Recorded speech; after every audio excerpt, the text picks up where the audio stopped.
संपूर्ण मी तरुकी, तरु म्हणजे झाड. संपूर्ण मी तरुकी आहे नगण्य पर्ण, सांगेल राख माझी गेल्यावरी जळून. जन्म माझा पुण्याचा, लहानपण धुळ्यात गेलं कारण आई वडील धुळ्यात होते. आमच्याकडे घरात लाईटही खूप उशिरा आले, म्हणजे बहुतेक मी 6वीत वगैरे असताना लाईट आली.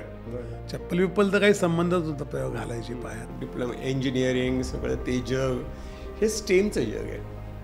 सायन्स टेक्नॉलॉजी मॅथ्स जग आहे. त्याच्यामध्ये हे पुस्तक लिहिण्याचं फूल कसं फुललं.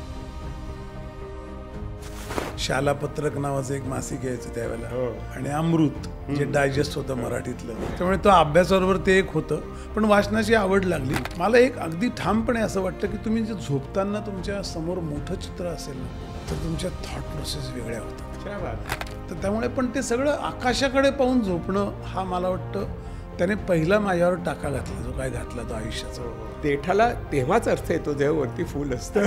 तसं तुमचं हे ह्युमॅनिटीचं फुल आहे की आपण जे आहे ते सगळं नाकारायचं आणि वेगळं काहीतरी करायचं. मी इंजिनिअरिंग केलं, इलेक्ट्रिकल इंजिनिअरिंग, ते सोडून मी ACPत गेलो. मी आयुष्यात कधी कॉम्प्युटर बघितलेलं नाही, कॉम्प्युटरची भाषा शिकलेला माणूस नाही. म्हणजे आपण जे जे काही केलं ते सोडून नवीन ठिकाणी जाऊ शकतो का, हा प्रयत्न मात्र मी आयुष्यावर केला, अजूनही करतो. मग त्याला असं लक्षात आलं की टायटॅनिक सर बुडवलेली आहे. ती दगडा बर्फखंडावर आपटून फुटली, हे खरं आहे, पण ती आपटवली आहे. मग ते तिथून सगळे ट्रिगर सुरू झाले. असं करत 482 पुस्तकं वाचायला लागली मला. म्हणजे मनाला जखडून टाकणारे असे सगळे अनुभव आहेत. टर्निंग पॉईंटला बोलवण्याचा सगळ्यात मोठा आनंद असा आला की तुम्हाला मुळात टर्निंग पॉईंट या विषयावर काहीतरी करावं असं वाटतं. हेच फार छान आहे, कारण खरोखर आपली वळणं आणि वळसे आपण लक्षात ठेवत नाही.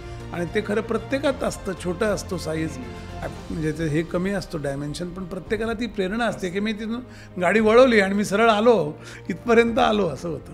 हातात वाळव अशी घट्ट धरली की निसटते ना, अशी ठेवली की निसटत नाही. तसं यू गेट दॅट फील की अरे आपण उद्या असू नसू, आत्ता हेच डिस्कशन शेवटचं असू शकतं.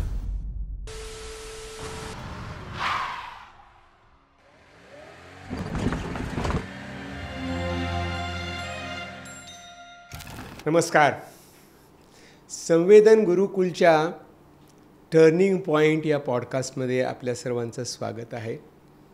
टर्निंग पॉईंट म्हणजे जीवनातली महत्त्वाची वळणं आणि कधीकधी वळसे. यातनं आपण आपल्या जीवनाची गाडी पुढे नेत असतो. त्याचाच आपण इथे विचार करत असतो, चर्चा करत असतो. आता एक साधा प्रश्न आहे. टायटॅनिक नावाचा सिनेमा सगळ्यांनी खूप एन्जॉय केला आहे. त्यातली ती प्रणयरम्य शोकांतिका, नंतर 9/11ला वर्ल्ड टॉवर्स पडणे, ही महाभयानक घटना, आणि घराघरात गल्लीबोळात घुसलेला कोरोना व्हायरस, या 3 वेगवेगळ्या शोकांतिका आहेत. पण त्या जोडलेल्या आहेत का? त्यांचा परस्परांशी काही संबंध आहे का? पटणार नाही आपल्याला. पण यांचा संदर्भ जोडणारं पुस्तक आहे घातसूत्र. एका करप्ट माणसाशी झुंजणारा एक माणूस एक झुंज वाऱ्याशीमध्ये आपल्याला भेटतो, आणि हिमालयातल्या कडेकपारींना पार करून जाणारा, पास करून जाणारी पण आपल्याला एक गिर्यारोहक भेटतो. हे सगळे वेगवेगळे डॉट्स हे एकाच माणसात आहेत. अशी विशेष बहुआयामी अनेक पैलू असणारी व्यक्ती आज आपल्याला लाभलेली आहे. दीपक करंजीकर, आपलं स्वागत आहे. नमस्कार. संवेदनच्या या व्यासपीठावर मला खूप बरं वाटतं आल्यामुळे. त्यांच्या जीवनात अनेक टर्निंग पॉईंट्स आहेत, परिवर्तनं आहेत, आणि त्याची आपण मोजदाद करत जाणार आहोत. आणि खरं म्हणजे त्यांची सुरुवात कुठे झाली आणि आता ते कुठे आहेत, ह्याचा आपण थोडासा एक लेखाजोखा त्यांच्याचकडनं ऐकूया, आणि मग त्यांच्या महत्त्वाच्या टर्निंग पॉईंटकडे जाऊया. बोला सर. काय नाही, माझं लहानपण, जन्म माझा पुण्याचा, लहानपण धुळ्यात गेलं कारण आई वडील धुळ्यात होते. आईचं माहेर पुण्याचं म्हणून जन्म पुण्याचा. धुळं छोटं गाव होतं त्यावेळेला अगदी, आणि तिथे शिक्षण झालं. आई वडील शिक्षक असल्यामुळे एक टिपिकल मध्यमवर्गीय घरातलं वातावरण, वाचन हे अतिशय आवश्यक, मस्ट.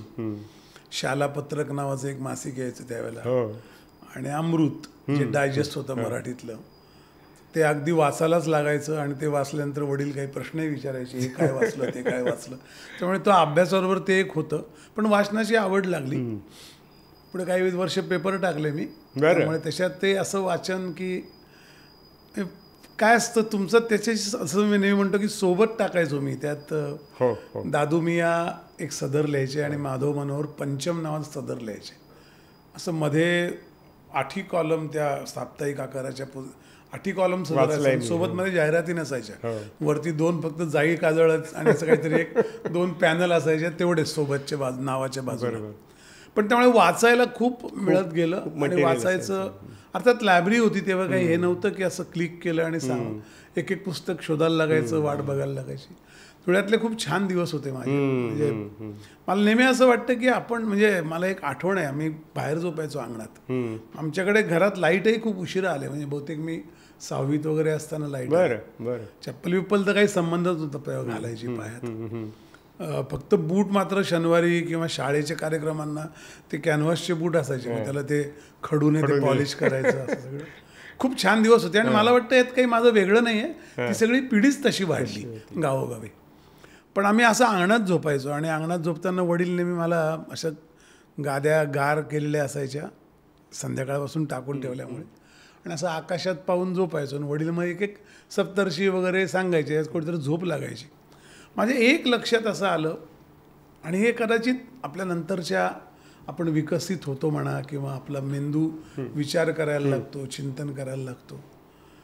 मला एक अगदी ठामपणे असं वाटतं की तुम्ही जे झोपताना तुमच्या समोर मोठं चित्र असेल ना खूप, तर तुमच्या थॉट प्रोसेस वेगळ्या होतात. क्या बात आहे. म्हणजे तुम्ही या रूममध्ये झोपलात, वर पंखा फक्त फिरतोय ना, आणि तुम्ही आकाशाखाली झोपलात ना, तुमच्या काहीतरी जसं कनेक्शन आहे की तुम्ही एक मोठं काहीतरी भव्य बघून डोळे तुमचे मिटतात झोपताना, आणि एक छोटंसं काहीतरी बघून मिटतात. यातला फरक मला असं तो वाटतो. म्हणून मला माझा प्रवास ज्या अंगाने गेला तर सगळं त्याचं मला ते आत्ता मांडताना तिथे असं मांडावं असं वाटतं. कारण रोज आपण आकाशाकडे बघायचं, रोज असंख्य तारे बघायचे, काय त्याची सगळ्याची माहिती घ्यायची. वडील बोलत राहायचे, मी झोपून जायचो. आणि ते रेंगाळत राहतं ना, झोपताना जे वाचतो आपण, बोललं जातं ते रेंगाळत राहतं. मग आपली स्वप्न असतात. मग कधीतरी रात्री एखादं विमान खूप वरून जायचं. ते विमान जाणं पण म्हणजे महिन्या 2 महिन्यात नाही, एखादं चुकलं माकलं विमान जात असेल तर माहीत नाही. कारण ते मला ब्लॅकआउट पण आठवतात. आपल्या 65 दशकाला मी खूप लहान होतो, 71चा आठवतो, कारण तेव्हा मी जवळपास 9 वर्षाचा होतो. ते सगळे बंद व्हायचे, दारांना कागद लावलेले काळे, आणि ते सगळं त्यावेळेला पण अंगणात झोपायचोच आम्ही फक्त. मग बाहेर काही पेटवायचं नाही, कंदील चिमणी काही ठेवायचं नाही. तर त्यामुळे पण ते सगळं आकाशाकडे पाहून झोपणं हा मला वाटतं त्याने पहिला माझ्यावर टाका घातला, जो काय घातला तो आयुष्याचा. की ते एक मोठं डोळ्यापुढे असतं आणि आपण झोपतो, काही स्वप्न असतात. मला कधीच वाटलं नव्हतं ते विमानात एखाद दिवशी मी बसेन, मला असं कधी वाटलं नव्हतं. माझी तिथलं डिप्लोमा आधी झाला इंजिनिअरिंगचा, तेव्हा मला असं वाटायचं की आपण याच गावात नोकरी करावी, छान गाव आहे आपलं, एक सवयीचा भाग असतो. ते झाल्यावर नोकरी नाशिकला, नाशिकला क्रॉम्प्टनला नोकरी केली. त्यानंतर तिथूनच मग SAPचं थोडं शिक्षण कंपनीने दिली, चान्स दिला. तिथे क्रॉम्प्टनला मात्र मी चांगलं मार्केटिंग इन्चार्ज होतो. माझ्याकडे 2 रिजनचं काम होतं, आणि खूप 28 इलेक्ट्रिसिटी बोर्ड बघायचो मी, जे आमचे कस्टमर होते. त्यामुळे खूप प्रवास व्हायचे. पण एक मात्र खरं आहे, म्हणजे मला असं आठवतं तेव्हापासून, म्हणजे साधारणपणे तुम्ही धरा असं की 30 वर्षाचा मी झाल्यापासून माझ्या मागे प्रवास लागलेले आहेत. आणि तेव्हापासून ते अजूनही चालू आहेत. म्हणजे प्रवासच थांबत नाहीत. कुठेही काही नोकऱ्या करा, कुठेही फिरा, ते प्रवास काही संपत नाही. तेव्हाही मार्केटिंगचे असेच प्रवास. तेव्हा तर फ्लाईट नव्हतं, ट्रेनने जायचो आम्ही. मग क्रॉम्प्टनचं आल्यानंतर SAPत गेलो. SAPत गेल्यावर मग SAPचं सर्टिफिकेशन केलं, त्याचं प्लॅटिनम लेवलचं कन्सल्टंट झालो. मग त्याच्यामुळे ऑस्ट्रेलियाला पहिल्यांदा जाता आलं, आणि ऑस्ट्रेलियानंतर मग अमेरिकेला गेलो. अमेरिकेला गेल्यावर मग ऑस्ट्रेलियावर सगळं टायनी वाटतं, कारण ते इतकं मोठं दर्शन आहे, ते विश्वरूप दर्शन आहे. सगळ्याच बाबतीत फार जायंट देश आहे. पण ते खूप छान अनुभव आहेत आयुष्याचे. म्हणजे अशा अर्थाने की इतकं टर्निंग होत नाही कोणाचं. म्हणजे मला तुम्ही टर्निंग पॉईंटला बोलवण्याचा सगळ्यात मोठा आनंद असा आला की तुम्हाला मुळात टर्निंग पॉईंट या विषयावर काहीतरी करावंसं वाटतं, हेच फार छान आहे. कारण खरोखर आपली वळणं आणि वळसे आपण लक्षात ठेवत नाही. लक्षात. आणि ते खरं प्रत्येकात असतं. छोटं असतो साईज, म्हणजे ते हे कमी असतो डायमेन्शन, पण प्रत्येकाला ती प्रेरणा असते की मी तिथून गाडी वळवली आणि मी सरळ आलो, इथपर्यंत आलो, असं होतं. मला असं वाटतं, तुमच्या बोलण्यात असं वाटलं की तुम्ही जे आकाशाचं दर्शन म्हणता ते मला तुमच्या घातसूत्रमधल्या पुस्तकात दिसतं. 900 पानी पुस्तक आहे ते, मोठं आकाश आहे ते. आणि असं वाटलं की तुम्ही बिग पिक्चर बघता आणि त्यातले बारके बारके दुवे जोडत आहे. म्हणजे आकाशातले जे सप्तर्षी आपण जोडून घेतो ते जोडलेले नसतात, पण आपण जोडले की वेगळा अर्थ तयार होतो. तसंच तुमचं आहे. हा टर्निंग आहे. म्हणजे हे पाहणं आणि त्यात ते दिसणं हे मला खूप महत्त्वाचं वाटतं. आणि ते तसं असलं पाहिजे. म्हणजे प्रत्येकाचं असतं, फक्त आपण एका प्रयत्नानंतर सोडून देतो. पण आपण शोधत राहिलं पाहिजे, कारण आपली प्लेसमेंट त्याशिवाय कळत नाही. आपल्याला काही प्रोग्रेस रिलेटिव्ह आहे, पण आपल्याला आहे तिथून पुढे सरकायचं असेल तर कुठे आहे हे कळलं पाहिजे. एक्झॅक्टली. आणि ते रिलेटिव्हने कळलं पाहिजे. मी खूप छान आहे आणि मी पार्ल्यात राहतो, खूप छान वस्तीत राहतो, पण पार्लर रिलेटिव्हली काय महत्वाचं आहे मुंबईच्या बाबतीत, जगाच्या बाबतीत मुंबई काय महत्वाची आहे, किंवा एकंदर विचारायचं तर हे काही नोटेबल आहे का. बरोबर. आणि मग आपली प्लेसमेंट कळली ना, आणि त्याबाबत माझा आदर्श छत्रपती शिवाजी महाराज. कारण 450 वर्षाचं दैन्य, दुःख, अपमान, क्रूरता, सगळा अन्याय 35 वर्षात संपवला या माणसाने. हे जगात दुसरं उदाहरण नाही. याचा अर्थ त्यांना आपली प्लेसमेंट कळत असली पाहिजे का. जन्माला समज आल्यापासून 50 वर्ष जगले, 15 वर्ष त्यांना हे कळलं असेल का की आपली ही जगात प्लेसमेंट आहे, कुठे आता एवढी उरली ती वर्ष आपण नीट केली पाहिजे. तर मोठ्या पिक्चरने तो एक फायदा होतो.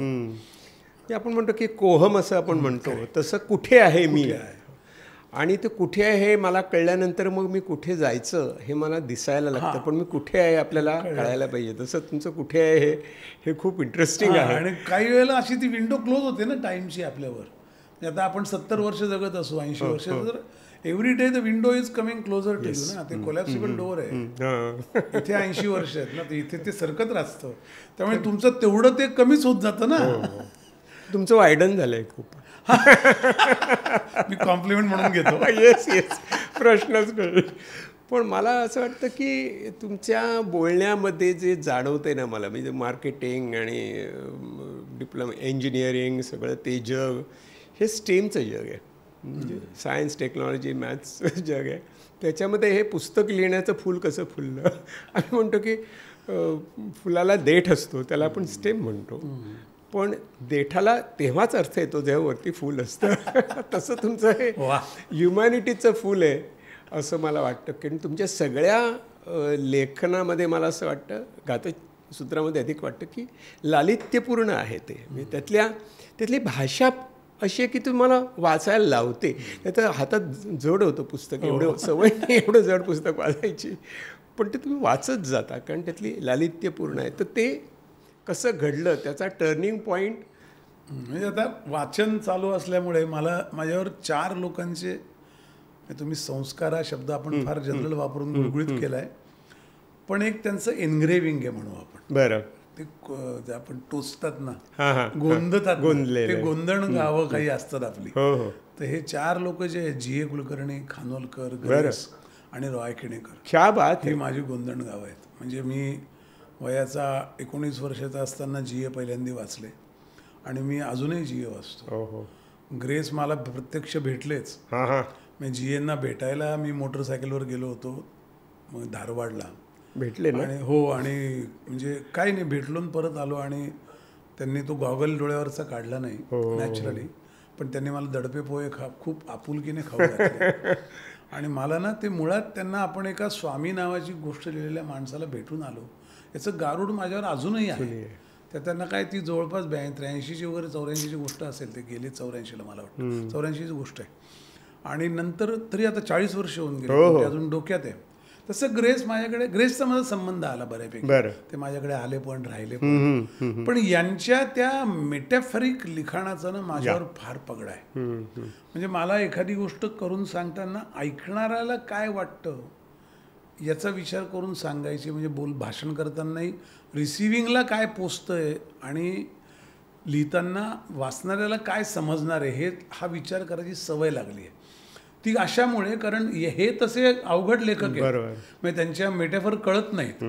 तर आपण ज्या अडचणीत त्यांचं वाचताना सापडतो त्या अडचणीत आपला वाचक सापडू नये, ही जी एक आपल्याला म्हणतो ना आपण त्याला साईड इफेक्ट असतो ना, बाय प्रॉडक्ट तयार झाला तो एक माझ्या मनात, की आपण शक्यतो सोपं लिहावं. डॉक्टरी भाषेमध्ये मी डॉक्टर म्हणून काम करत असताना शिकवतात की डायग्नोसिस करायचं. मग सुरुवातीला वाटायचं की डायग्नोसिस करणं खूप महत्त्वाचं आहे.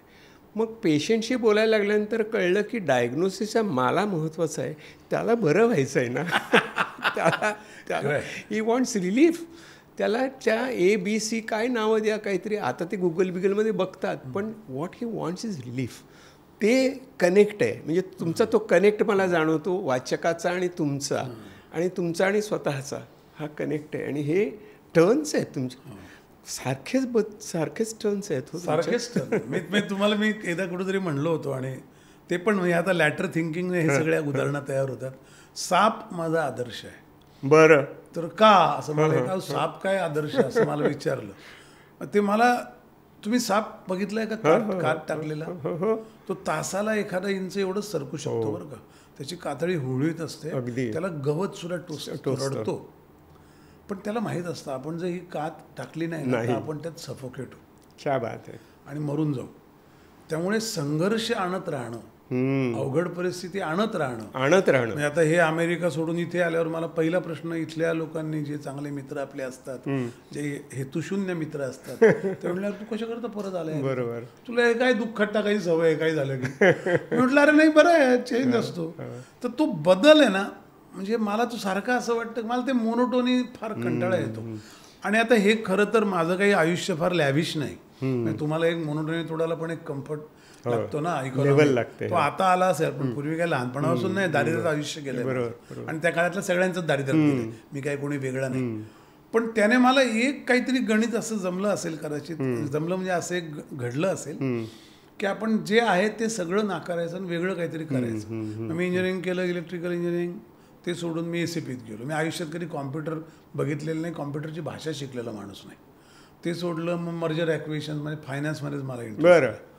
म्हणजे आपण जे जे काही केलं ते सोडून नवीन ठिकाणी जाऊ शकतो का, हा प्रयत्न मात्र मी आयुष्यभर केला, अजूनही करतो.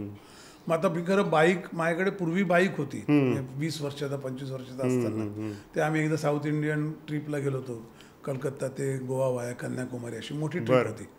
मग ते एकदम मला त्यानंतर आता 2011ला मला एक जण भेटला, माझा मित्र. असं एका ठिकाणी मी गेलो होतो कोल्हापूरला, आणि तो म्हणला तुम्ही बाईक चालवता का? म्हटलं हो, अरे मी पूर्वी खूप चालवायचो. आता हे 2011ला 1987ला सोडलेली बाईक चालवणं, त्यात किती मध्ये काळ गेला होता, 25-31 वर्ष गेली होती. म्हटलं हो, पूर्वी चालवायचो. आता बाईक आहे का? म्हटलं माझ्याकडे एक बुलेट आहे जुनी. तो म्हणला आता आमची एक राईड आहे. म्हटलं चला. तर ते सारखं मला ते काहीतरी जे आहे ते सोडून, किंवा ज्यात आपण थोडं बैठक मारली ते सोडून तिसरं काहीतरी करावं असं वाटतं.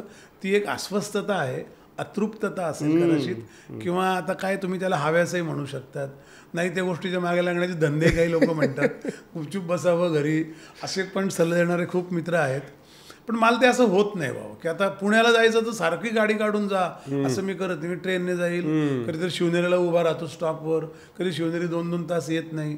एकदा पुण्यात येताना ते लाल डब्यातनं मी आलो, मला इतकं बरं वाटलं, कारण बसलेली सगळी माणसं इतकी व्यवस्थित, म्हणजे एकाने डबा उघडला, सगळे जेवत होते. मला असं काहीतरी त्याचं वाटतं. आता हे माझा दोष असेल तर असं मला जर नेहमी असं म्हणतात, एक वचन असतं सगळ्या ठिकाणी लिहिलेलं, की तुम्हाला फुलपाखरू व्हायचं असेल तर you have to be stop being survant. मला वाटतं तुमचं खूप वेगवेगळं, परत सुरवंट, परत फुलपाखरू चालूच आहे. पण तुमचा जो त्याच्या पुस्तकाचा किडा म्हणू, ते जे टर्निंग पॉईंट आहे, तो अनुभव मला खूप मला महत्त्वाचं वाटतं. तुमच्या आयुष्यातला एक मोठा टर्निंग पॉईंट आहे. म्हणजे हेअरपिन बेंड आहे, गाडी जरा स्लो केली आणि मग भरधाव सोडली, आणि ते काय 9/11 तुम्ही डोळ्यांनी पाहिलेलं आहे. आणि मला आठवतं BBC मी बघत होतो तेव्हा त्यांनी खाली लिहिलं होतं की हे फिक्शन नाही, सायन्स फिक्शन, हे घडतंय बरं का. ते घडणारा माणूस तुम्ही काय, म्हणजे मला कसं होतं ते दृश्य असं आहे की ते टावर्स पडतायत, हो, 2,500 लोकांची, त्यातले काही 1200 लोकांची प्रेतं, काही लोकांनी तर हात धरून उड्या मारल्यात ना वरून शेवटचं, कारण लिपच जात नव्हत्या खाली. ते अख्खा एवढा मोठा डोलारा कोसळतोय, आणि त्या बॅकग्राऊंडवर आम्ही आपले सगळे आमच्या कंपन्यातले कोण कुठे त्याचा याचा एक लेखाजोखा घेत असताना माझा एक मित्र म्हणतो की तुझ्याकडे आता किती पैसे असतील बरं स्पेअर. तर मी म्हटलं असतील ना. तर मला वाटलं याला काहीतरी गरज असं शेवटी मदत, आपण त्या देशात राहतो, त्या देशात पैसे कमवतोय. म्हटलं अरे नक्की काय, आपण काय करायचंय. तो म्हटलं तर मी गेल्यावर अजून 10 जणांना फोन करतो, एक 2 मिलियनचा आपण जरा एक उभं करू कार्पो जरा फंड असा. म्हटलं नाही चांगलं आहे, मी देतो माझ्या 70-80 हजार तर असतील माझ्याकडे आणि आपण ते उभं करू. म्हटलं काय करायचं आहे.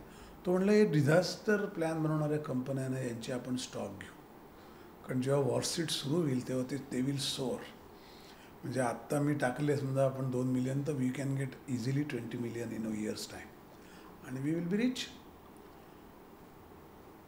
म्हणजे आपल्याला असं एक ठाप असं होतं ना की अरे विजेचा धक्का आहे. म्हणजे एखाद्या नेटफ्लिक्समधली सिरीज बघताना आपण जे एकदा हलतो तर हा समोर आणि हा रोजचा मित्र आहे, रोजचा भेटणारा, काम करणारा, अतिशय सज्जन माणूस आहे. मॅलिस नाही, माफिया नाही, काही नाही, त्यात कुठलेही गुण नाहीत किंवा काही चोर मारा करतो असं काही ना. साधा अमेरिकन सज्जन माणूस आहे. पण मला त्याचं ना तिथे मला दाक्षेक सांगितलं की याला असं ओरिएंटेशन कसं असू शकतं. आणि मला ना सगळ्यात शॉक बसला तो आणखी शनिवारी, ते मंगळवारी घडलंय. शनिवारी त्या रस्त्यांवर युनायटेड वी स्टँड असं लिहिलं, 2 ट्विन टावर आणि त्यात विमानं घुसलेली, असे टी शर्ट विकायला होते. त्यांनी प्रॉडक्ट आणलं, मर्कंडाईज केलं. हा म्हणजे त्यांनी एका देशावर पर्ल हार्बर नंतरचा प्रचंड त्याचं एवढं त्यांनी कमोडिटायझेशन केलं. तर मला असं सगळं हल्लं आपलं की असं आपण करू का. लाल किल्ल्यावर हल्ला झाला, संसदेवर झाला, आपण ते टी शर्टवर त्याचे काही फोटोग्राफ विकायला काढू का, किंवा आपण असं करू का. पण ही नॉर्मल माणसं अशी का वागतात, हा त्या पुस्तकाचा खरा ट्रिगर पॉईंट आहे. अच्छा, Y people think this way. म्हणजे याचा अर्थ ही अर्थसूत्र एवढी बळकट आहेत. मग मला आठवलं भीष्मच म्हटलं होतं की हो आपल्याच महाभारतात अर्थस्य पुरुषोदासा. आपण विसरलो, जग नाही विसरलं, अमेरिका तर नाही विसरली. ते अर्थ जे असेल त्याच्या हातात अर्थकारण तो खरा, बळी तो कानपिळी, जिसके हाती लाठी उसकी भैंस, आणि ती खऱ्या गोष्ट आहे. मग माझ्या लक्षात असं आलं, अरे म्हटलं हे असं कसं काय. तर त्याच्या आधी काय झालं होतं, त्याच्या आधी 2 वर्ष मी डालसला होतो आणि डालसला राहायचो. ते यावेळेला पण बायका मुलं डालसला होती. ते एक आमची जर्मन टीम होती, सिमेंट्समध्ये होतो आणि आम्ही असं एक विकेंडला पार्टी असायची जायचं. आणि त्या जर्मन लोकांना ना मी हिटलरबद्दल विचारायचो. मला एक हिटलरचं फार फॅसिनेशन आहे, म्हणजे त्याच्या क्रूरतेबद्दल मला तुमच्या इतकाच राग आहे. पण मला ना हे कसं काय होतं, म्हणजे मी 60 लाख लोकांना मारायचा प्लॅन कसं काय करतो, हे याच मेंदूत कुठे शिस्त. म्हणजे मी देशाकरता फासावर जातो, देशाकरता सीमांचं रक्षण करतो, माझं आयुष्य निशावर करून देतो.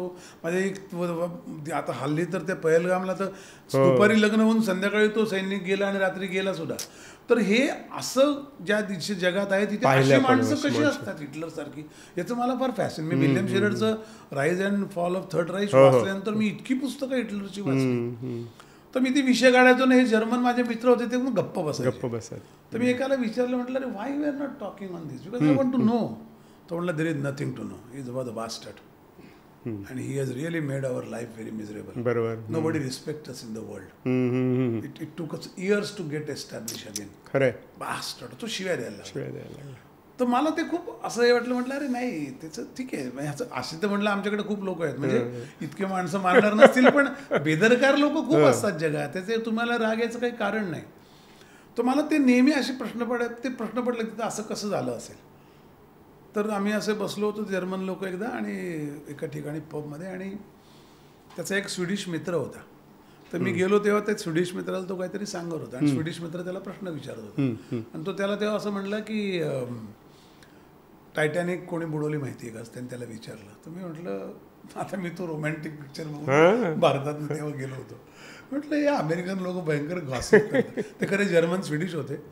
तर तो त्याने 2-3दा माझ्याकडे असं बघितलं की वाय यू आर इंटरप्टिंग अस. तर मी म्हटलं ना आय एम सॉरी, पण हे एक फालतू गॉसिपिंग बंद करा, असं अशा अर्थाचं मी काहीतरी बोललो. त्याने तिथला एक टिश्यू पेपर घेतला, त्याच्यावर ते असं लिहितात ना, ते असं असं असं त्याने डाव्या हाताने 3 पुस्तकांची नावं लिहिली. म्हणले वाचतो म्हटलं, हे वाच आणि मग आपण बोलू शकू. आता तो कागद मी टिश्यू पेपर लिहिला कुठेतरी माझ्या लॅपटॉपच्या बॅगमध्ये ठेवला असेल. हे घडलं मला तेव्हा तो कागद आठवला. हे जेव्हा 9/11 घडलं तेव्हा की अरे यार हे काहीतरी याचं गणित वेगळं आहे, मी शोधलं पाहिजे. तो कागद सापडला मला नशिबान, पण ते धुसर होऊन जातं ना टिश्यू पेपर. बरोबर. पण ती पुस्तकात बरं हे ते सिमेंटचं प्रोजेक्ट संपलं होतं. परत माणसं, मला हा तर खूपच अनुभव आहे की माणसं बरोबर असतात, नंतर परागंदा होतात, प्रत्येक माणूस आपल्या रस्त्याने जातो, परत ते कधी भेट होत नाही. पण मला त्यातलं एक पुस्तकाचं नाव दिसलं, मग सिमिलर बुक्स वगैरे ते आम्ही तेव्हा असं करत करत ते मी 3 पुस्तकं शोधली, ते टायटॅनिक बद्दलची, ती वाचली. आणि मग त्यात असं लक्ष आलं की टायटॅनिक सगळी बुडवलेली आहे. ती दगडा बर्फखंडावर आपटून फुटली हे खरं आहे, पण ती आपटवली आहे. मग ते तिथून सगळे ट्रिगर सुरू झाले. असं करत करत 482 पुस्तकं वाचायला लागली मला. त्यातली 200-250 पुस्तकं मी लिहिलं त्याच्या विरुद्धची पण वाचायला लागली. आणि त्या प्रवासात खूप माणसं भेटली, म्हणजे लेखक भेटले. खूप माणसांनी काय लिहून ठेवलं. लेखक भेटले म्हणजे प्रत्यक्ष नाही, काही प्रत्यक्ष काही पुस्तकातनं भेटतं ना, की एक थॉट. म्हणजे आता तुम्ही त्या माझ्या गाचुऱ्याच्या मागे एक बिब्लिओग्राफीमध्ये लिस्ट आहे, त्यातली काही काही पुस्तकं अवेलेबलच नाहीत. पण ती मला मिळाली युनायटेड नेशन्सच्या लायब्ररीतनं, इकडून तिकडून कुठून तरी आणायचं. आता तर सगळे टोरेंटोवर मिळतात सगळे पुस्तकं. पण तेव्हा ते अवघड होतं. आणि मग ते मी प्रवास खूप करायचो ना. मी जवळपास पहिले 6.5 वर्षाच्या माझ्या व्हिसा पिरियडमध्ये 3-3.5 वर्ष अमेरिका बाहेर होतो, सारखे पुढे तरी जात होतो प्रदेशात. ते मला वाचनाचा खूप वेळ, माझं विमानात खूप वाचन झालं आणि ते वाचत बसायचो. मी इतकं वाचायचो की मला फार आनंद यायचा की चला आता निघायचं का, आता काय जपानला जायचं, बायको मला सोडायला यायची, मी आपलं पुस्तक काढायचो वरती. मला काही घेणं नसायचं. मस्त विमानात घेतला, एक वाईनचा ग्लास घेतला आणि पुस्तक उडून इतकं छान वाटतं. इतकी कम्फर्टेबल जागा आहे आणि काही डिस्टर्ब नाही, फोन येत नाही, काही नाही, काही तुम्हाला त्रास नाही. खूप वाचलं गेलं. पण त्याच्यामुळे काय झालं की पैक मग नवीन ट्रॅक्शन आलं. आता आपण नोकरी करतोय. बरं, मी अमेरिकेत नुसती नोकरी करत होतो असं नाही, मी शिकवायचो विद्यापीठात जाऊन, बर्कलीमध्ये किंवा त्या आमच्या UC सांता क्लारामध्ये. मी विद्यापीठात अनेक कोर्स केले. एक तर अख्खं सेमिस्टर शिकवलं मी प्रोजेक्ट मॅनेजमेंटचं.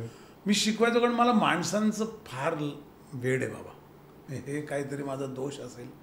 आम्ही लकी होत तुम्ही भेटलात. नाही तसं नाही, माणसांचं मी वेड आहे. मला माणसं भेटलं खूप आवडतं. मला सहज कोणाशी बोलावं असं वाटतं, कारण माणसं फार भारी असतात आणि इतकं बारीक बारीक आपल्याला तो नियॉन्स असतो ना, तो झिरपतो.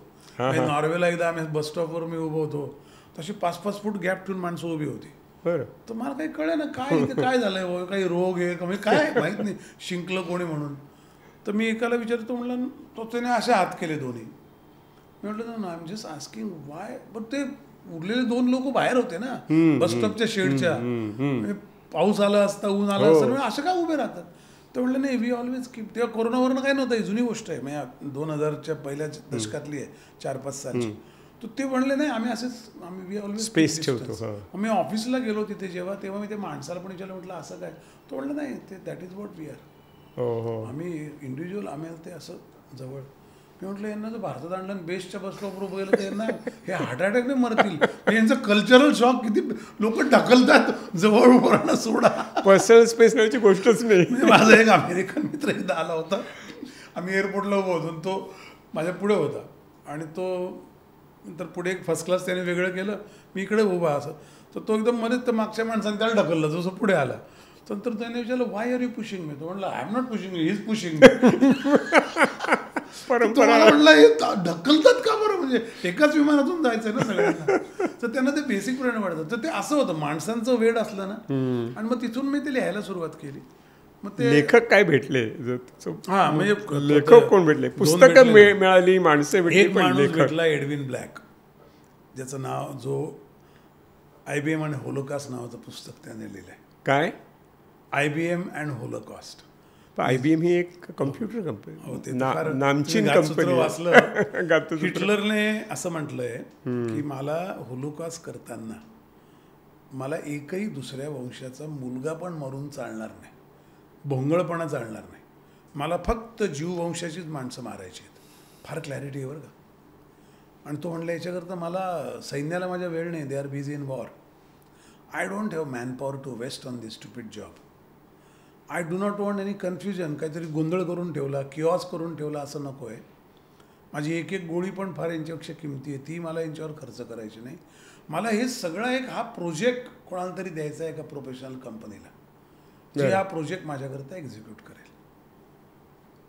त्याने हा प्रोजेक्ट IBMला दिला आहे. American company. Industrial business machines. गंमत बघा कशी असते. IBM मला ऐकून हा नाही ते तसंच. पॅल्पिटेशन्स होत आहेत. मला पण तर ते जेव्हा आता हे माझं सगळं गाचूत्र तर काय होतं ना, लोकांना म्हटलं की लोक म्हणतात ते कॉन्स्पिरन्सी थिअरी आहे, ते शेवटी त्याकडे सांगतो, ते सांगतो नंतर.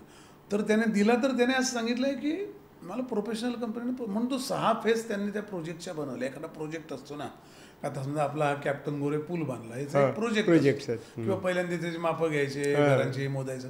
तर या प्रोजेक्टचे 6 फेज आहेत. एक म्हणजे माणसं, वॉरने पहिल्यांदा कंट्री कॉन्कर करायचं. That is not phase is not allocated to IBM, that is German military. Second phase is to identify. Third phase is to de-identify Jews. म्हणजे त्यांचे लायसन्स, ड्रायव्हिंग लायसन्स हे जाळून टाकायचे, फाडून टाकायचे, फेकून द्यायचे. सोशल सिक्युरिटी नंबर, जे काही युनिक आयडी असतील, मग नंतर त्यांना bring them to German land, Reichsland त्यांना आणायचं आणि मग त्यांची कॅटेगरी करायची. So you have to re-identify them. While re-identifying you have to categorise. Body mass index, वय, जेंडर, हे सगळं त्याचं ते त्याच्यात त्यांचा एक अल्फान्यूमेरिक नंबर त्यांना द्यायचे. त्या अल्फान्यूमेरिक नंबरमध्ये सगळं डिकोडिंग आहे. मग त्यांना वेगळ्या कॅम्पमध्ये ठेवायचं, नंतर त्यांना मारून टाकायचं. अशा फेजेस त्याच्या आहेत. मारतानाही गोळी नाही, मारतानाही काही विष खाल्लं तडफडत आहेत वगैरे, त्याचं काही प्रभा नाही. एखाद्या पाकोळ्या मरून पडतात तसे ते मेले पाहिजे. म्हणून ते ज्या गॅस चेंबर्समध्ये मारले ते चालत जातात. काही ठिकाणी गॅस चेंबरमध्ये आहेत. आणि तिथे एक तो झायकॉन नावाचा गॅस सोडायचा. तो प्रत्येकाच्या बॉडी मास इंडेक्सप्रमाणे कमी जास्त जायचा आणि तो त्यांनी श्वास घेतला की ती माणसं अशी पडायची. त्याच्यानंतर मी कोरोनाच्या काळात माणसं पाकोळ्यांसारखी मरताना पाहिली चालता चालता. आणि मग त्यांना उचलायचं सगळ्यांना एखाद्या मोठ्या बुलडोजर सारख्या आणि एका खड्ड्यात 1000 माणसं पुरायची. IBMला त्याने एक कॉन्ट्रॅक्ट दिलं. IBMचे फाउंडर चेअरमन होता होलोरिथ. त्यानिमित्ताने जे पंचकार्ड तयार केलं त्यांचं अल्फान्यूमेरिक नंबरचं पंचिंग व्हायचं, त्याचा भावाने हिमलरने हा प्रोजेक्ट मॅनेज केला. आणि त्याचं रोज रिपोर्टिंग हिमलरला व्हायचं की आज किती कुठल्या फेजमध्ये किती लोक आहेत, आज कुठून पकडले, किती डी-आयडेंटिफाय केले, किती आयडेंटिफाय केले, अमुक दमुक असं या फेजेसमध्ये इतके. म्हणून they will monitoring that every day reporting. तर ते एक पंचकार्ड केलं होतं त्यांचं, होल असलेलं. पूर्वी आपल्या कंपन्यांमध्ये ती होलची पंचकार्ड होती, त्याला पंचकार्ड म्हणायचे. आता ते सगळे आयडी वेगळे आले. तर ते पंचकार्ड IBMने डिझाईन केले. ते 01 वर आहे. त्याच्यावर पुढे कॉम्प्युटर आलाय. अल्गोरिदम जो आहे ना संगणकाचा, 01 ते बायनरी आहे. पंचकार्ड बायनरी आहे. तर ते आणि त्याला नाव दिलं होलोरिथ पंचकार्ड. म्हणजे अशा माणसं मारायच्या प्रोजेक्टला कंपनीच्या संस्थापकाचं नाव द्यायचं, हा त्याचा सन्मान आहे का अपमान आहे? बरं, IBMला अमेरिकन काँग्रेसने इतके प्रश्न विचारले, इतक्या वेळा बोलवलं, पण I have right to abstain, I have right to say I don't want to answer this. त्यांची अमेंडमेंट 5. आणि त्यामुळे त्यांनी अनेक वेळा ते चौकशी सामोरे गेलेले नाहीत, त्याच्यावर चर्चा झाली नाही. आणि कसं असतं माहिती आहे का, मला आता तुम्हाला भारतात जाणवतं बघा, ते एखादा विषय कुठला लावायचा आणि कुठला लावायचा नाही. हा जो काय 5वा स्तंभ म्हणतो ना, 4था स्तंभ मीडिया, हा सगळ्यात त्या बाबतीत हे बरं का, they are very very malice and captured.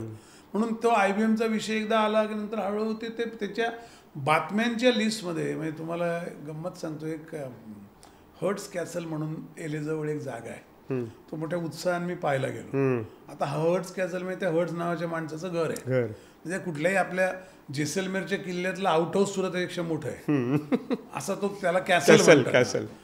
ते सगळ्यात ग्रेट म्हणतात ना. मला एक तो ग्रीक मित्रांनी म्हणायचं नाही, हे स्वतःला काय ग्रेट म्हणतात. तर तो असं ते आम्ही तिथे बसायचो ना, आपल्या तिथे जाऊन बसतो आपण, तर तिथे त्यांचं एक डायनिंग टेबल आहे ज्यावर 40-50 लोक बसतात. तर हा माणूस सांगायचा किंवा जो जवळ बसलाय ना, ती हॉलिवूडची नटी असेल काय असेल, ते जवळ बसले म्हणजे ते गॉसिपिंगचे पॉईंट आहेत. असे 29 पेपर होते या माणसाचे हर्ट्स. सगळ्या त्या गप्पा मारायचे, ते पेपरमध्ये छापायचे गॉसिप सगळे. मीडिया तेव्हाही तसा होता. तर ते असे टर्न यायला काय होतं ना, एक ट्रिगर लागतो. ती घटना ट्रिगर होती. आणि मग तो, आणि मी तुम्हाला खरंच म्हणजे अनुभव, आता मला वाटतं की एवढ्या उड्या आयुष्यात मारल्यानंतर ते खरंच आवश्यक होतं. त्यामुळे माझी नीव फार घट्ट झाली. त्याला भेटलात तुम्ही त्या? हां, तर काय झालं, मग त्यांना मी शेवटी फोन केला एकदा. ते कुठेतरी राहतं, ते ही मस्ट बी नाव 77-78 ते होते. तर ते मला असं म्हणले की त्याचं एक वाक्य, अशा फारच कमी वेळ आता अमेरिकेत कोणाच्या घरी जाऊन भेटता येत नाही. इट्स व्हेरी म्हणजे ते बाहेर येऊ शकत नाही, बर्फ होता म्हणून. पण ही सेट की you really want to do this, म्हणजे पुस्तक तुम्ही म्हटलं मला खरंच लिहायचं आहे का, तर you really want to do this. म्हटलं काय, तो म्हटलं अरे मी हे केलं ना, माझी आता अवस्था बघतोय ना तू फिजिकली, किंवा मला मानसिक फार हे आहे, प्रेशर आहे माझ्यावर. तर मी म्हटलं म्हणजे, ते म्हटले असं नसतं ना, आपण एखादी गोष्ट एक्सपोज करतो त्याचा त्रास होतो आणि तो सस्टेन करू शकलो पाहिजे आपण. मला असं वाटलं तेव्हा, काहीच वाटलं नाही खरं सांगायचं, काय आपण काय उगीच. पण मी घातसूत्र लिहून संपवायचो ना एक एक प्रकरण, त्यानंतर 2 दिवस मला ट्रेम्बलिंग व्हायचं. हे खरं आहे की साला आपण अस्वस्थ हे लिहिलंय, हे उद्या गेलं तर काय होईल. आता घातसूत्र 2 जे लिहिणार त्यात तर इतक्या गोष्टी आहेत डॉक्टर, म्हणजे मला पळून जायला लागेल इथून. पण आता ही डॉक्युमेंट याचं काय करायचं. बरोबर. जर तो माणूस त्याने हे लिहिलंय, तुम्ही जाऊन बघा IBM and Holocaust, एडविन ब्लॅकचं पुस्तक, तुम्हाला त्याचं ते कोडिंग दिसेल मुखपृष्ठावरच. ते कसं तो हॉलोकास्ट प्रोजेक्टचं कोडिंग आहे असं त्याचंच मुखपृष्ठ आहे. आणि इतकं छान लिहिलंय त्याने, इतकं छान समजावून सांगितलंय. छान म्हणजे मग ते उकल आहे ना कोड, तुम्हाला असा आरोप करणं सोबत ती मांडणी आहे. पण तो जर थरथरत असेल तर मी म्हटलं बापरे, आपण तर त्याने एकच पुस्तक लिहिलं, मी तर अख्खं ते 100 वर्षातलं टायटॅनिक, ते कोरोना एवढ्या घटना लिहितोय, तर माझं काय होईल. म्हणून केतकर मला म्हणतात, त्याचं हे नाव जे पुस्तकाचं पठारे सरांनी दिलंय, रंगनाथ पठारेंनी, घातसूत्र. आणि केतकर मला म्हणले की असं इंग्रजीमध्ये पण आलेलं नाही, म्हणून मी प्रस्तावना लिहीन. हे बळ आहे ना शेवटी, माणसाशी भेटतात कारण आपण करतो. मला असं वाटतं की या निमित्ताने तुमच्या सगळ्या स्टोरीज ऐकताना की तुम्ही कसं सांभाळताय स्वतःला. त्या माणसाने जसं लिहिलं तसं ते टाईट रोप वॉकिंग आहे ते, अतिशय स्वतःचा बॅलन्स राखून. आता इंग्लिश आल्यावर तर मला थ्रेटही यायला लागलेत, आणि मला वाटतं म्हणजे असं होऊ शकतं, I may end up in getting killed somewhere, I don't know. I am ready for it. I am not ready. मी काही जाऊन स्वतःला मला गोळी घाला असं म्हणणार नाही. त्रास देतील, मारतील, काही होऊ शकतं. पण असं आहे, मला जे मी करतो ते त्यापेक्षा जास्त महत्त्वाचं वाटतं, अगदी ऑनेस्टली. हे कोण लोकांना सांगणार हो. आपण सगळेच येऊन निघून जातो, येरझार आहे ना, नको येरझार असं म्हणतात शेवटी पंडित अभिषेकी. तर ते येरझार आहे, त्यापेक्षा मध्ये आपल्याला जे असं जाणवलं ते आपण सांगितलं पाहिजे ना. तुम्ही नाही का एवढं काम करत, तुम्ही तुमच्या व्यवसायाच्या बाहेर जाऊन काम करतात ना, आपल्याला ते केलं पाहिजे. आणि ती आपल्यावर जबाबदारी, यांना जगण्याची भ्रांत नाही. जे साक्षर आहेत त्यांच्यावर जबाबदारी आहे. ज्यांना भ्रांत आहे, जे वाचू शकत नाही, ते काय करतील.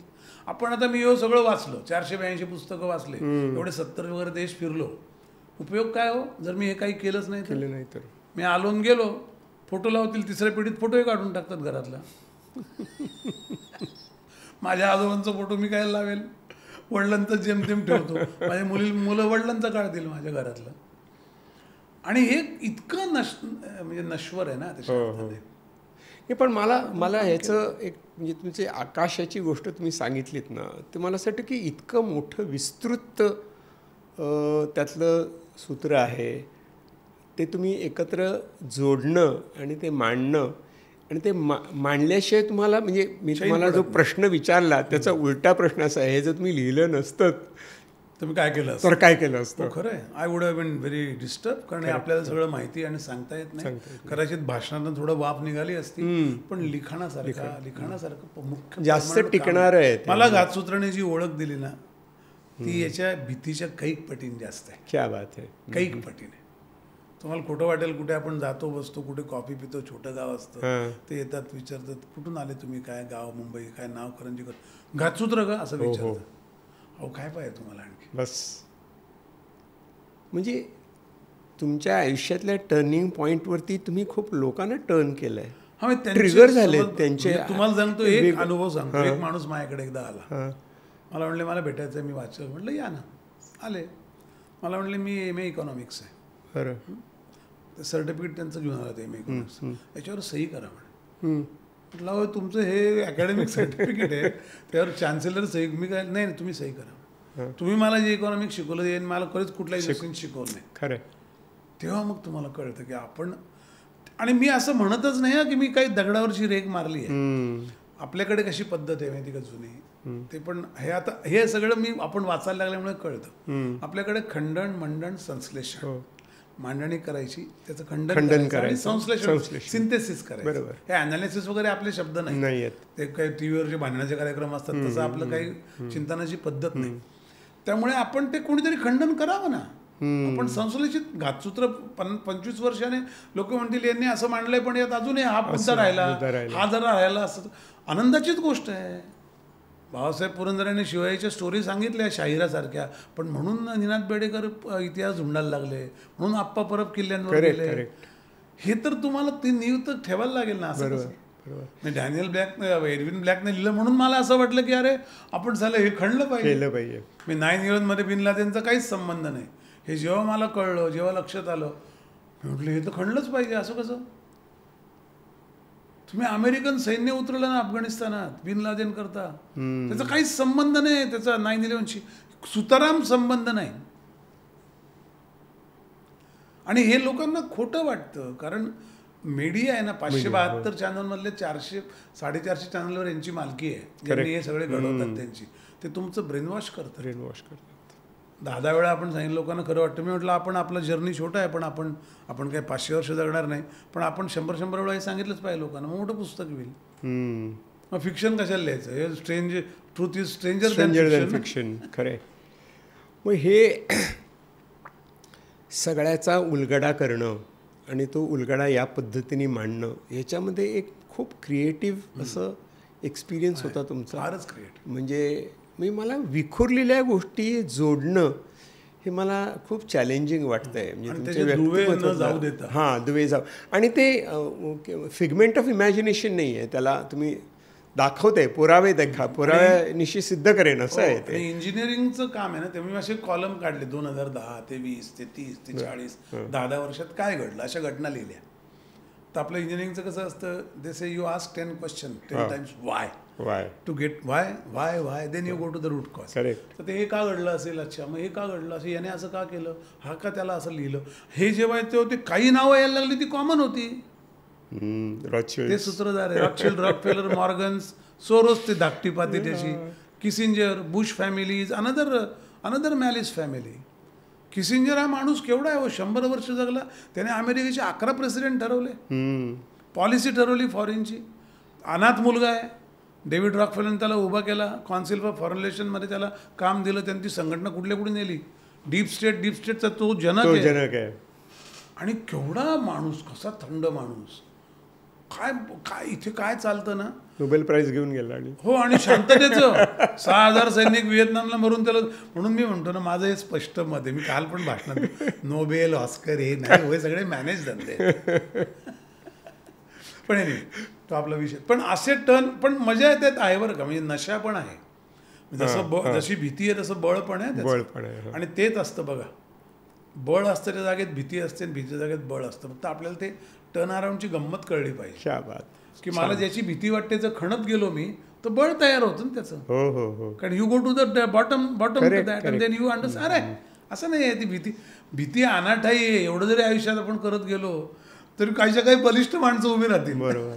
आणि आम्हाला घाबरलेल्या माणसानं बघायची मला खूप सवय झाली. तुम्ही त्या विहिरीच्या तोंडावर शेवटी अरे भीती कशाची म्हटलं, तुम्हाला बाहेर त्याची भीती, याची भीती. आणि म्हटलं अरे छप्पर पण आहे, खरातच मरशी, जा बाहेर. पण असं एक वेगळ्या जगात मी वावरतोय, पण तुमचं जग हे मला खूप इंटरेस्टिंग वाटते. पण भेटतात मला असं वाटतं की ह्या सगळ्यात नाटक, सिनेमा नाही, पण नाटक आधी करतच होतो आणि थोडं कविताही लिहित होतो. पण नाटकाचं एक आहे, नाटकाचं फार ताकद आहे. काय माहिती का, पिक्चरपेक्षा नाटक असं असतं की ते लाईव्ह आहे.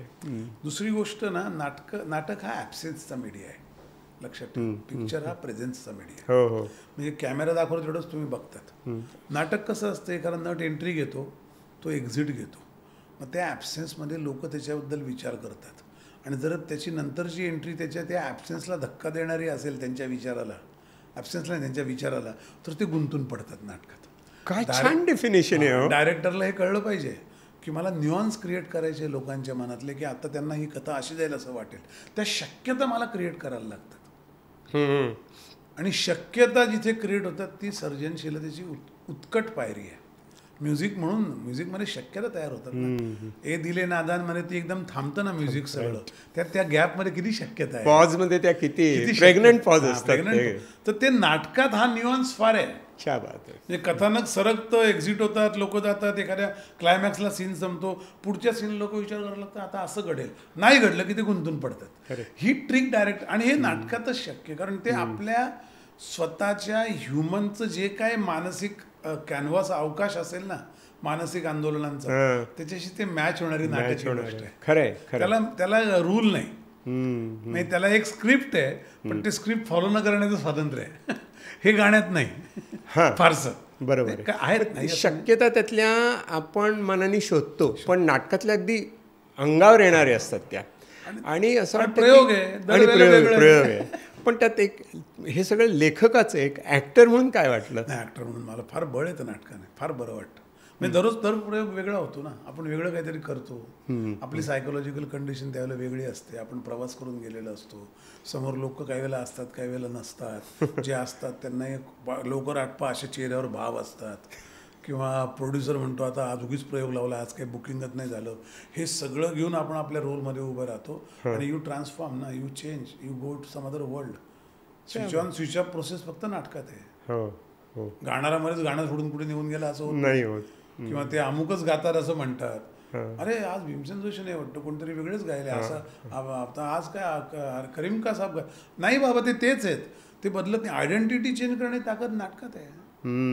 डिमॉलिश दीपक करंजीकर नसतो, तो कॅरेक्टर वेगळा माणूस म्हणून जगता येतं आपल्याला, आणि ते किती छान आहे. त्या पुन्हा शक्यता दिसायला लागतात. आणि शक्य मी त्या पण कन्क्लुजनला आलोय, हेच आयुष्यात केलं पाहिजे ज्यात शक्यता निर्माण होऊ शकतात, ते काम केलं पाहिजे. आपण अत्यंत उच्च पातळीवर राहतो सर्जनशीलतेच्या. बोर्डम बिगर शब्द मला 25 वर्षात कधी बोर झाले कधीच नाही. मग त्याचं कारण ते तुम्हालाही कधी बोर होतं मला वाटत, मला यांना बोर कसं होतं मला आश्चर्य वाटतं. हरारींनी म्हटलंय की आता बोर्डमचे क्लासेस घेतले पाहिजे, की लोकांना बोर्डम सहन करायला शिकवलं पाहिजे, की इट्स पार्ट ऑफ लाईफ. तुम्ही बोर होत नाही म्हणूनच तुम्ही अडकलेले असता, तुम्ही भोगा, मग तुम्हाला काहीतरी कुतूहल आहे ना, केऑस मध्ये ते आहे. कुतूहल पाहिजे ना तुम्हाला. मला असं वाटलंच पाहिजे की डॉक्टर तुम्ही एवढं सगळं करता सायकोलॉजीत आणि शिवाय प्रॅक्टिस करता, तुम्ही एकदा बसान तुमच्या सगळ्या 25 वर्षातल्या पेशंटचे किती पेशंट तुम्हाला आठवतात आणि त्यांचे आंदोलनं सांगा बरं. याचं मला कुतूहल आहे. जर तुमचा इंटरव्ह्यू पण घेईल मी, कारण मला असं वाटतं ना की ह्याच्यात किती गंमत आहे. खरं आहे, केवढा कॅनव्हास आहे. म्हणजे तुम्ही 4000 पुस्तकं वाचल्यावर काय ना. प्रत्येक माणूस एक पुस्तक आहे, प्रत्येक माणूस एक गूढ आहे. आणि ते उकलणं हा एक खूप एक वेगळा अनुभव असतो. ती टॉर्च कुतूहल आहे ना, ती टॉर्चच लोक विझवून टाकतात. आणि मला वाटतं की ना आपल्या एका रुटीन रटाळ असेंब्ली लाईनवरती आपण बसलेलो मध्यमवर्गीय, की ते इकडे बसला की तिकडे ती तशी गाडी निघणार. सर्वे अगदी ते आपण रुटीनच जंतू ते जगतोय दुर्दैवानं आपण.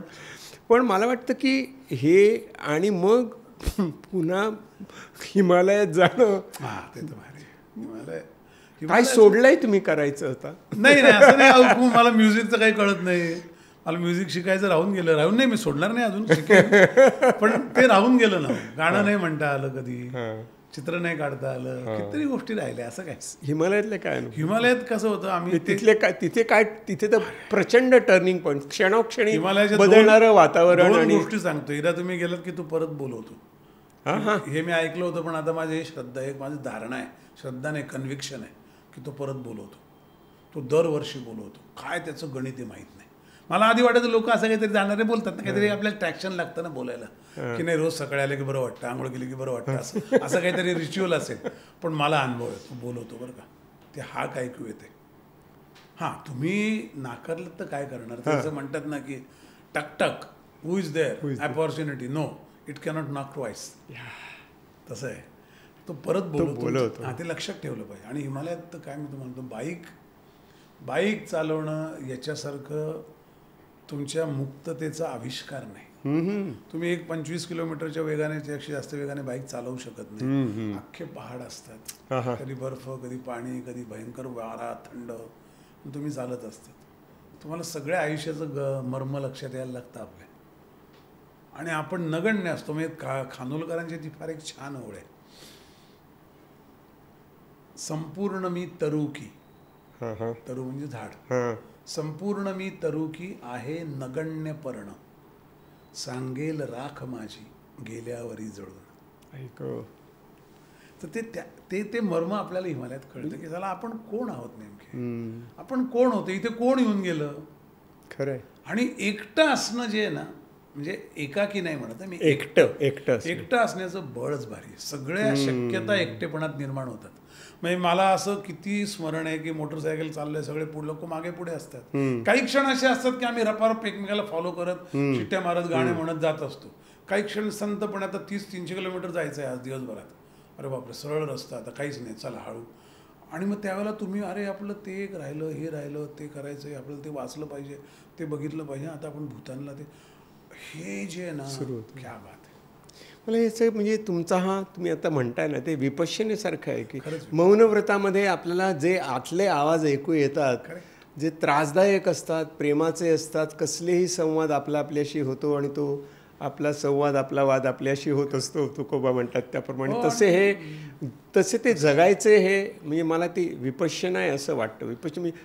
विपश्यनेमध्ये जसं एकांत आपण स्वतः असतो आणि मग त्यातनं ती रिअलायझेशन आहे, इम्परमनन्सची जाणीव आहे, ती होत जाते. आणि काहीतरी डोळे मिटा, ध्यान करा, नात बघा, असं करण्यापेक्षा तुम्ही नॉर्मल राहा आणि पहा. म्हणून मला ते ट्रान्सेंडेंटल मेडिटेशन फार आवडतं महेश योगींचं. कारण ते भावातीत ध्यान आहे. कुठलेही भाव न ठेवता जे ध्यानात जातो ना आपण, मोटरसायकलवर एक्झॅक्टली ते होतं. एक्झॅक्टली. तुम्ही जरा you transcendent, you just go in and तुम्ही विचार करता आपण कुठून आलो. मला एकदम मला धुळ्याचं आठवतं, मध्ये लहानपण आठवतं, मध्ये ते काय रेशनच्या रांगेत एका 5 किलो व्हाव करतात 2-3-3.5 तास उभा असलेलं मी आठवतो. धान्यच नसायचं, 74 दुष्काळ पडला होता. असं काही सारखं येत राहतं डोळ्यापुढे. आणि मग आपण त्याच्याशी त्याचं आपण कसं जुळलं, आपण तेव्हा किती फ्रेश होतो, आता का आपण एवढं डल होतो. असं ते स्वतःशी एक जे भांडण चालतं ना, ते म्हणतात ना, ते थोरंचं वाक्य आहे ना की the biker keep the space between the companions because he hears a different drummer. तसं आहे ते. म्हणजे मला वाटतं की क्षणोक्षणी बदलणारं मन आणि त्या मनाशी केलेली गट्टी, मनाशी केलेलं भांडण आणि त्या भांडणातनं काहीतरी शोधणं आणि स्वातंत्र्याची जाणीव, स्वातंत्र्याची की मी मोकळा आहे ना, मोकळा मी. हे सगळं मी अटॅच करतो. मी तर ते म्हणतो ना, सॉरी थोडं सांगतो की आपण सगळे एका ट्रेनमध्ये बसलोय. ही ट्रेन कुठे जाणार आहे माहीत नाही, का जाते माहीत नाही, कुठून निघाली माहीत नाही. बाजूला बायको बसली, इकडे मित्र आहेत. स्टेशन येईल, तो ऑल माहिती असं उचलेल, प्लॅटफॉर्मवर टाकेल, चला ट्रेन निघून जाईल, कुठे जाईल माहीत नाही, का जाईल माहीत नाही. मी असं म्हणू शकत नाही, 35 वर्ष बायको बसलेला पण होतं, स्टेशन तुमचं एकट्याच आहे. हे जे व्हल्नरेबिलिटीचं रिअलायझेशन आहे ना, ते फक्त एकटे असताना होतं. आणि बघा कसं असतं, आपण उदास नाही होत, आपण तटस्थ होत जातो, शांत होतो, निसर्गासारखे. हातात वाळू अशी घट्ट धरली की निसटते ना, अशी ठेवली की निसटत नाही. तसं यू गेट दॅट फील की अरे आपण उद्या असू नसू, आत्ता हे डिस्कशन शेवटचं असू शकतं, पण that vulnerability makes me compel me to love the life. Correct. Compel my attachment. So डिटॅचमेंटमध्ये अटॅचमेंट. म्हणजे तुकोबांनी म्हटलं की दुःखात सुख आणि सुखात दुःख. म्हणजे काय अतिशय म्हणजे मनाला पकडून जखडून टाकणारे असे सगळे अनुभव आहेत. आणि तुम्ही होलोकॉस्टचं एक सांगितलं होतं. आमचा प्रसिद्ध मनोविकार तज्ज्ञ विक्टर फ्रँकल म्हणून, तो ह्या एका ज्यूमधला एक होता. हो. तर या सगळ्या त्या प्रचंड तुम्ही म्हणता त्या प्रोजेक्टमधला एक माणूस असा निघाला की जो म्हणतो की मला माझ्या विचाराचं स्वातंत्र्य आहे. मला त्यांनी लिहिलं आहे की एका खिडकीतनं पक्षी दिसतो आणि तो पक्षी गाणं म्हणतोय, तो म्हणतो ह्या जगतोय आणि मी पण जगू शकतो. काय कमाल आहे. म्हणजे ते कसं बघा ना, त्या कॅनव्हासवर ते खरंच काय दिसतं ना, कसं म्हणजे मला तुम्ही ते सांगत असताना मला विक्टर फ्रँकल सारखं आठवत होते. मला म्हणत होतं की ऐक तू हे परत ऐक आणि मी काय सांगतो त्याच्यावर पुन्हा एकदा विचार कर, असं वाटतं. मला वाटतं आपले खूप विचार खूप वेगळ्या प्रकारे आपण विचाराचे प्रवाह बघितले, खूप धबधबे बघितलेत. त्या गंगेसारखं आहे की खूप नद्या येऊन मिळतात, पण एक अख्खी गंगा तयार होते, त्यातनं खोल असते, संथपणे वाहत असते. ते आपण कधी पोल्यूट करतो, कधी स्वच्छ करतो आणि काय चाललेली असते. तसं तुमचं मला वाटते बोलण्यातनं. मला उलटं असं वाटतं की म्हणजे तसं वाटतं, पण त्याचं मी एक्सप्रेशन थोडं म्हणजे एकोम बहुस्याम असं म्हटलंय ना आपल्या उपनिषद वेदांमध्ये, की सगळे सर्वदेव नमस्कारा केशव गच्छति. तसं एकोम बहुस्याम आहे की सगळे एकच आहे. मला उलटं वाटतं आपण एकाच आयुष्यात इतकं जगू शकतो का सगळ्यांचं. तो माझा तो अर्थ आहे एकोम नट म्हणून जगलात तुम्ही. खूप सगळं म्हणून जगायचं. आपण एकटेच असू, आपण सगळं करू शकतो का? तरी सगळं होईल कधी माहित नाही. एवढं आयुष्य नाही. 100 वर्ष जगावं अशी इच्छा आहे, जगलो तर ते करेन. बेस्ट विशेस. सरांची गप्पा या कधीच संपतील असं वाटत नाही आणि त्या चालूच राहाव्या असंही वाटतंय. आणि इतके टर्निंग पॉईंट्स आपण बघितले, इतकी त्यांच्या मनाचा त्यांनी स्वतः धांडोळा घेतला आणि मला वाटतं की त्यातनं आपल्याला खूप काही मिळालं. ते काय असं 2 वाक्यात सांगण्यासारखं नाही आहे. तो हा पूर्ण अनुभव आहे. करंजीकर हे इतकं गोड नाव असलेल्या माणसामध्ये इतके चवी आहेत, इतके रंग आहेत, इतके ढंग आहेत. बस नमस्ते सर. बहुत मजा आया, बहुत मजा आया. Thank you so much. येस. तर ॲडव्हान्स सायकॉलॉजी संवेदन गुरुकुल आम्ही एक नवीन सेल्फ पेस कोर्स सुरू करतो. छान. त्याच्यामध्ये वैशिष्ट्य असं आहे की तो एक पुस्तकासारखं, इट्स अन ऑडिओ व्हिज्युअल आहे आणि त्याच्यामध्ये तुम्ही नेहमी वाचू शकता, ऐकू पण शकता, पाहू पण शकता. तुम्हाला आवडेल अशा पद्धतीने ते मांडलेलं आहे. अगदी रोजच्या घराघरातल्या उदाहरणावरनं सगळं मांडलेलं आहे. मीच बोललो आहे त्याच्यामध्ये, मी आणि समीर दोघांनी मिळून केलेलं आहे. तर this is the new thing that Samvedan is doing. Thank you so much. वा, हे फारच छान आहे. काय वाटलं तुम्हाला सांगा. नाही, याची गरज आहे हो, त्याची फार गरज आहे. खरं सांगू का, मला नेहमी असं वाटतं की आपलं मन जेवढं अशक्त होत जातं ना, तेवढा समाज अशक्त होत जातो. परस्परावलंबित्व फार महत्त्वाचं आहे आपल्या समाजामध्ये. म्हणून आम्ही म्हणतो ना, भारत सोसायटी ऑफ एक्सचेंज आहे, ट्रान्झॅक्शन नाही आहे. परस्परावलंबित्व खूप आहे आणि ते तर तेव्हाच राहील की जेव्हा त्याचा सोर्स मन आहे ना, तिथेच सगळे मनचिंतिते वैरिण चिंती इथपर्यंत म्हणतात. त्यामुळे तुम्ही मुळांना पाणी घालताय फांद्यांना देण्यापेक्षा. फांद्यांना पाणी देणारे फार कोर्सेस आहेत, त्याचा काही उपयोग होत नाही. So I am very happy for this. तुम्ही असं करताय ते, आणि हे मी नक्की वाचेल आणि मी पोचवेल पण लोकांपर्यंत. कारण मी स्वतः काही काउन्सिलिंग करतो इंडस्ट्रीमध्ये आणि तेव्हा माझ्या लक्षात असं येतं की त्यांच्या म्हणजे नीव चांगली आहे बरं का, संस्कारही बरे झाले आहेत, पण ते भटकेगिरी एवढी झाली आहे ना आणि डिल्युजन एवढं झालं आहे की त्यांना परत नुसतं तिथे आणून बांधलं तरी ते नॉर्मल वाढायला लागतात. आणि त्यामुळे हे अशा तर गोष्टी, हे तुम्ही मूलभूत काम करताय, तुम्हाला खूप शुभेच्छा. आणि तुमचं नाव आहे संवेदन, ते त्याच्याशी अलाइनमेंट आहे त्या कामाची, आणि ती फार छान आहे. संवेदनशीलतेशीच तर आपलं कुतूहल जोडलेलं असतं की नाही, किंवा त्याच्याशीच क्रिएटिव्हिटी जोडलेली असते. थँक्यू.